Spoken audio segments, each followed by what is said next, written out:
It was a sensation so incredible, she wondered if there was a way to feel it all the time. In an instant, a bolt of lightning plummeted to the earth and crashed into the bank of trees. They disappeared for a moment in a flash of brilliant white light, which was followed by an earth-shaking boom. When it was over, the trees were cracked in half. Many were on fire. "Nice shot, kiddo," Uncle Jake said. "I think you are natural." "Could lightning kill the Jabberwocky?" Sabrina asked. She imagined unleashing the wand's power on the monster and smiled. "It won't kill it," Uncle Jake said, "but it will knock the ugly sucker off its feet, hopefully long enough to get your parents back." Just then, one of Puck's pixie minions zipped across the field. It stopped at Puck's ear and buzzed excitedly. Puck's eyes lit up and his wings popped out of his back.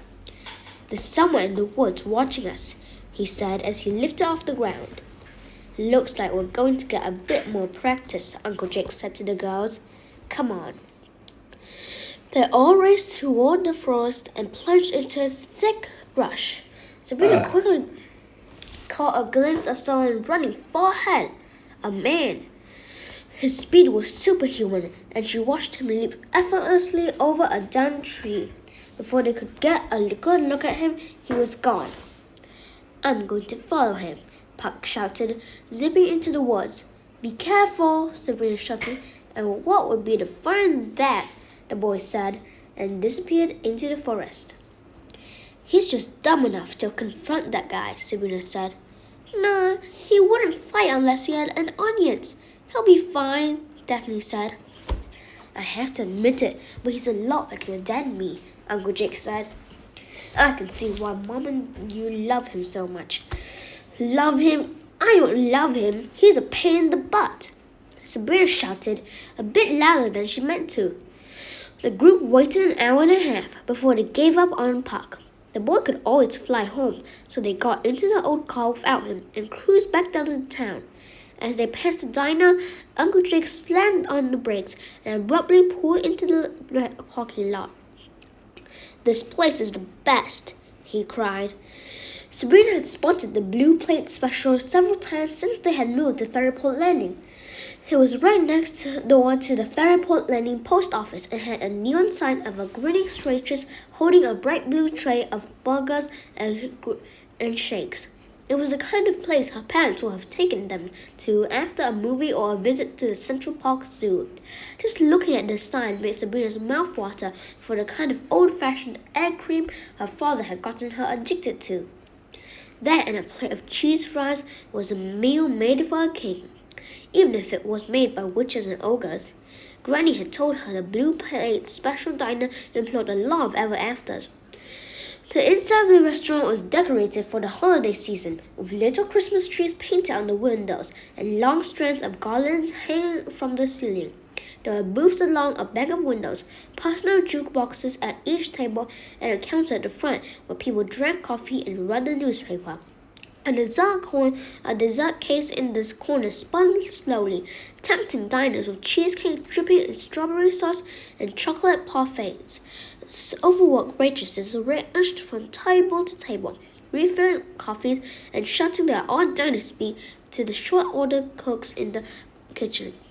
The place smelled like hamburgers and mashed potatoes, and Sabrina knew everything would taste a little like chicken.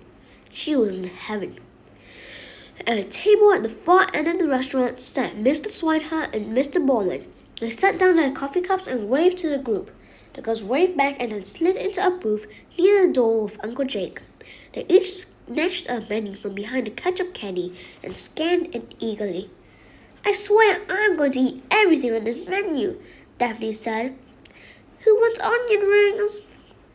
Uncle Jake did respond. He gazed around the room, looking depressed. "Uncle Jake," Sabrina said, "we used to come here when I was a kid. Hank and I would collect old soda bottles and take them to Tweedledee and Tweedledum's convenience store for the deposits. And we'd head over here and drink chocolate malted all day. This was our booth. That waitress at the door, she owns this place. We used to drive her nuts, but she doesn't even recognize me." That man at the counter, he's a scarecrow. He runs the town library. I owe him probably $40 in late fees. Over in that booth at the end of the table is a Cheshire cat. We once watched a pit bull chase him up a tree. The fire department had to come and get him down. He called us a couple of no-good hooligans for laughing at him. Sabrina turned around. The man Uncle Jake was referring to was studying his menu. He had the biggest eyes and grin Sabrina had ever seen outside of a cartoon. But I've been erased, Uncle Jake said. What do you do? Sabrina said. He shifted uncomfortably in his chair. Something very, very stupid. How you doing? A waitress said as she bobbed over to the table with a notepad and pencil in hand. She had a big out-of-date hairdo, bright pink lipstick, and a name tag that read Farah. What can I get you? She said, with chops on her bubble gum. I'll have a grilled cheese with bacon and tomato, Uncle Jake said. You still make those fantastic chocolate mortards? You bet we do, Farah said. Sounds like you've been here before. A couple of times, Uncle Jake sighed again. And what about you, honey? Farah said, turning to Sabrina. Waitresses in Manhattan were always calling her honey. It made her a little homesick. Sabrina read her order straight from the menu. Cheeseburger, medium, cheese fries with a side of brown gravy and egg cream and... What you looking for, darling? Farah asked. Oh, I wish you had blueberry cobbler. There was a diner near our apartment that specializes in it. Most restaurants don't make it. Well, we do. Farah pointed to the bottom of the menu. Sabrina could have sworn it hadn't been there before, but at the end of the dessert list was blueberry cobbler in black and white. Looks like you got the 4 major food groups covered, the waitress said with a playful wink. How about you, short stuff? I want chicken wings, macaroni and cheese, and jalapeno poppers, Daphne said. Farah jotted it down. And for my main course, I would like one of these overstuffed Reuben sandwiches with extra Thousand Island dressing, a side of tater tots, a black and white milkshake, and cherry vanilla Dr. Pepper. Sweetie, there's no way you'll be able to eat all that, Farah laughed. Oh, she'll eat it, Sabrina said. Back home, they call her the stomach. Save me a slice of cheesecake, too, Daphne added after she stuck out her tongue at her sister. Farah laughed, shoved her pencil behind her ear, and dashed to the back of the order. Suddenly, the door jingled, and a crowd of people entered the diner. Leading them was the Queen of Hearts and Sheriff Nottingham. The Queen called out a hello to everyone, while members of her entourage handed out vote for Heart buttons. The Queen and the Sheriff went from table to table, shaking hands with people and asking for votes. Sabrina frowned, knowing it was just a matter of time before they got to their table. Maybe we should leave, she said. Leave? Daphne gasped. Do you know how long it has been since I had chicken wings? No, this will be fun, Uncle Jake said, as Mrs. Hart and Nottingham reached their table. Without even looking, the Queen took Uncle Jake's hand and shook it rigorously while her handlers pinned campaign buttons on the girls without bothering to ask if it was okay. Hello everyone, my name is Hart and I'm running for Mayor of Vanderbilt Landing, the woman said. Hello, Your Majesty, Uncle Jake said with a mischievous grin. The Queen's eyes quickly darted to their uncle's face and immediately flamed with rage. You! She cried, yanking her hand away as if she had just put it inside of a hornet's nest. Us, Daphne said. How is the campaign going? Uncle Jake asked. It's going just fine, thank you, Mrs. Hart seethed. Your assault on the community yesterday only helped get my point across. There's not enough room in this town for ever afters and Grims. What an inspiring message of hope, Uncle Jake replied. Sheriff Nottingham limped over and grabbed Jake by the collar. He pulled him close to his angry face and barked. Laugh now, boy, but when we're running this town, I promise you I will personally squash your filthy vermin family under my boot heels. Take your hands off my uncle, Sabrina said. Nottingham snarled. Shut your gob, child, or I'll smack it off your face. What does gob mean? Daphne asked. Sabrina shrugged and reached into her pocket, took out the wand, and aimed it at the sheriff. Do you know what this is? She asked. Nottingham stared at the wand. I don't have the foggiest, he growled. It's the wand of Merlin, Sabrina said as she watched fear flash in Nottingham's eyes. Sabrina smiled, but inside she struggled with an overwhelming urge to zap the man with a shot of lightning. You're bluffing, Nottingham said. Is she? Uncle Jake said.